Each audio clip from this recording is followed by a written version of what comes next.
Since his last girlfriend had left him 3 years ago, Mark lived between work and home. He rarely went out with friends. Many had even stopped calling him after receiving so many denials. Others, despite the fact that his life had become lonely, tried to cheer him up by introducing him to a girl. He hated those situations where they tricked him with some excuse to meet up in a bar. And there they waited for him with a single woman wanting a blind date. At 32 years old, tall, brown hair, green eyes, and a promising job, he was undoubtedly a man who had many female fans. However, after their breakup, he didn't want to meet anyone. One day when he left work, he said goodbye to his colleagues, who were walking together to the bar across the street, and drove home. When he arrived, he made something quick for dinner and stayed up very late working on his computer. He rubbed his eyes to stay awake, but he fell exhausted on the keyboard. In his dream, he could see in the distance how the silhouette of a woman in a dress came out of the darkness. He didn't recognize her, but she did recognize him as she began to scream her name. Mark, Mark. Without knowing why, he felt guided by that voice that invited him to come closer. He was taking steps towards her, but he couldn't see her well. He was walking in a very dark area. When he was close enough to see her face, suddenly he woke up. He wasn't in his bed. He had fallen asleep at his desk on top of the computer keyboard. And in the document he was working on, there were several pages where he had written the letter H thousands of times. He had fallen asleep just above that key. He deleted all the pages that had that error and looked at his watch. It couldn't be. He had fallen asleep all night there. It was almost time to go back to work. He had a quick breakfast, took a shower, and went to work like every morning. However, there was something different about him. This time he had something more than work on his mind. All day, he only could think about what he had dreamed of. He didn't understand why, but he had a feeling of familiarity when thinking about that girl. He hadn't been able to see her face, but he had noticed a strange sensation. He couldn't stop thinking about her. That day wasn't very productive. He wanted to concentrate, but the girl's voice resounded in his head like when the melody of a song stays with us for hours. Who is she? Why can't I stop thinking about her? He asked himself. When he got home, all he wanted was a light dinner and rest. His eyes were tired, as if he hadn't slept in days. He wanted to finally relax and get that girl out of his head. He leaned back on the couch and turned on the TV, looking for something that could entertain him until the numbness came. He didn't take long to fall asleep, and again the darkness of the previous dream reappeared, and with it the flashes of light from which that voice that called him came. He was totally drawn in, as if a supernatural force was pushing him closer. Before getting to see her face, he woke up again to the sound of the mobile alarm. He went to work immersed in questions about what he had dreamed about again. For years, he hadn't wanted to know anything about any woman, and suddenly that young woman appeared in his dreams and he felt strangely attracted to her. But who was she? Was his subconscious telling him that he should try to rebuild his life? He was spinning his head trying to find a logical answer, but he didn't have one. However, Mark continued to dream of the young woman. During the day, he thought of her and spent the day wishing for the night to come so that he could be reunited with his beloved in dreams. At last, he had gotten to see her face. She had blue eyes, brown hair, and the most beautiful smile he'd ever seen. At work, his colleagues had noticed a certain change in him. He was much more clueless and made certain mistakes that were not at all typical in a person as demanding as him. However, he seemed more cheerful, joking with them, and even agreed to go to the bar across the street one afternoon after finishing work. As was customary, a colleague introduced him to a young woman who seemed very interested in him. Mark, not wanting to sound impolite, declined the woman's invitation, saying that he already had someone special in his heart. Hearing it, his companions gasped. Mark had rebuilt his life, and he hadn't shared it with anyone. They asked him about it. They were curious to know about that mysterious woman that his friend kept secret. However, he hardly counted anything. He knew that everyone would call him crazy, so he limited himself to saying that he was happy again, that he believed that he had never been that way before. Every time the young woman visited him, it was a dream from which he didn't want to wake up. At first, he just stared at her. But as time passed, they began to exchange dialogues. Besides being beautiful, she was charming, And that's how he got to know her name. Claire. All day he had his name on his head. Claire couldn't have a nicer name. He repeated and savored his name on his lips all the time. There was no doubt he was falling in love. When he thought about it coldly, he was aware that the situation wasn't normal. He wondered if he needed a psychologist. He was falling in love with a girl who wasn't real. She was a ghost that visited him at night. However, still aware that he wasn't healthy for his head, he didn't want to stop looking at her. He didn't want to go to therapy where they taught him to make her disappear from his mind. He loved her. Claire was still very affectionate with him, which gave him enough courage to, in one of his dreams, confess what he felt for her. He told her that he loved her and that she had restored the illusion he had lost. She replied that she loved him too, and the two merged into a deep kiss. Mark felt incredibly good.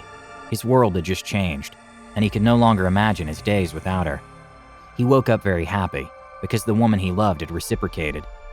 He wanted to spend his life with her. But how? How could he ensure that he fulfilled that wish?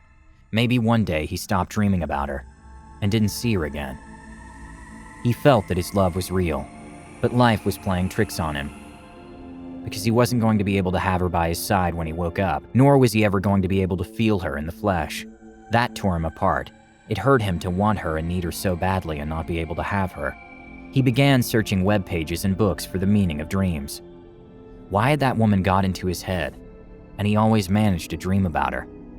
It was quite a mystery. He couldn't find anything like it. However, on many pages they indicated that all the faces that we see in dreams are people that we've seen before, although we were not aware of it. At that time, his mission was to find her on social networks, magazines, friends of his colleagues who had ever introduced her. But he couldn't find anyone who looked like her. He wanted to find some trace of her, a last name, an address, something that could get her out of his dream and find her in reality. But he still couldn't find anything. He was convinced that he would end up finding the girl of his dreams, and that they would be very happy. He became obsessed with her search and with everything they would do when he finally had her in his arms. But the searches always failed, and in despair he ended up hitting the walls of his house. He couldn't find a single clue of the woman he loved. Trying to calm down, he sat on the couch and turned on the television. Little by little, his eyes were closing until he fell asleep. It was after 2 a.m, and he was exhausted from the hours he had spent in front of the computer trying to find something. But that night, Claire didn't appear. He didn't even remember what he had dreamed of, but after a long time, his beloved hadn't appeared in his dreams as usual. He convinced himself that it had been the result of nerves and anger, and at not finding any clue of her. And the next day, more relaxed, he tried to dream about the young woman again. But again, she wasn't showing up. A week passed, and each time his spirits fell more and more. He didn't want to eat. He didn't want to go to work. He spent his days in bed concentrating on Claire's face. He wanted with all his might to see her again. Desperate, he went to the therapy of a medium. He didn't know if that girl existed, if she was alive, if she was dead, or if she was part of his imagination. But he needed to find answers. If a few months before they had told him that he would attend one of those consultations, he would have laughed. He didn't believe in spiritualism and considered these people to be scammers that take advantage of people with emotional weakness.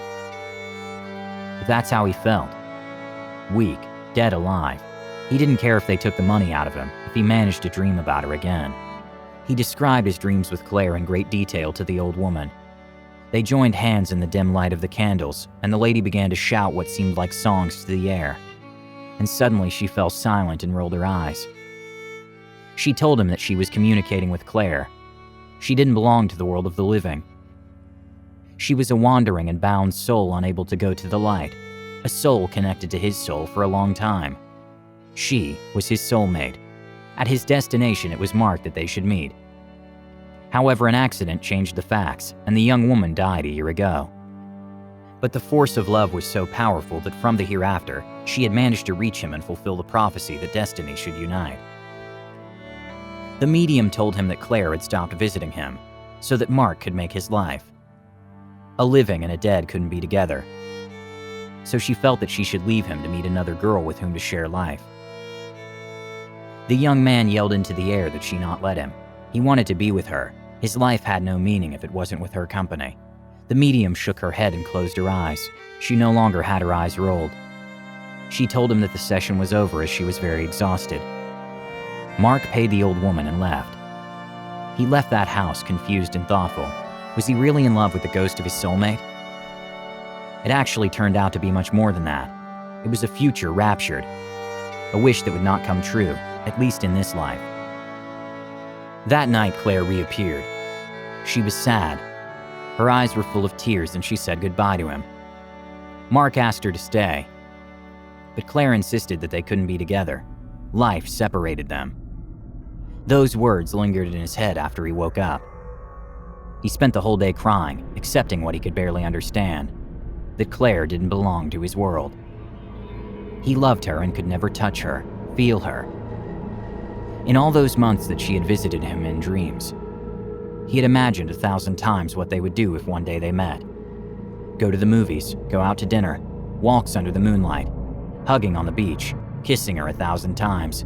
He had even imagined how he would ask her to live with him, how he would propose or what his children would be like if they had her eyes and her smile. But all those wishes had collapsed with the bitter truth. Then that night before sleeping, something crossed his head. He knew it was a crazy idea, but he loved her so much that he couldn't bear the thought of stopping seeing her. He picked up a bottle of pills from his nightstand, and after drinking a whole bottle of whiskey, he gulped them down.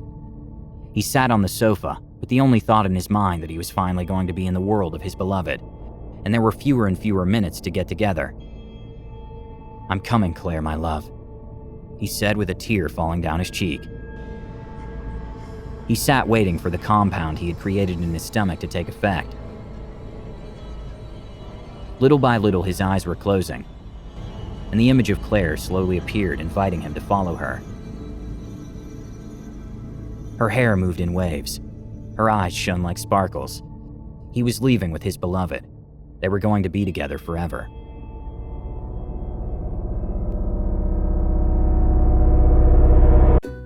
If you enjoyed this video, don't forget to like it. And if you want to see more Draw My Life videos, subscribe to our channel. See you on the next episode.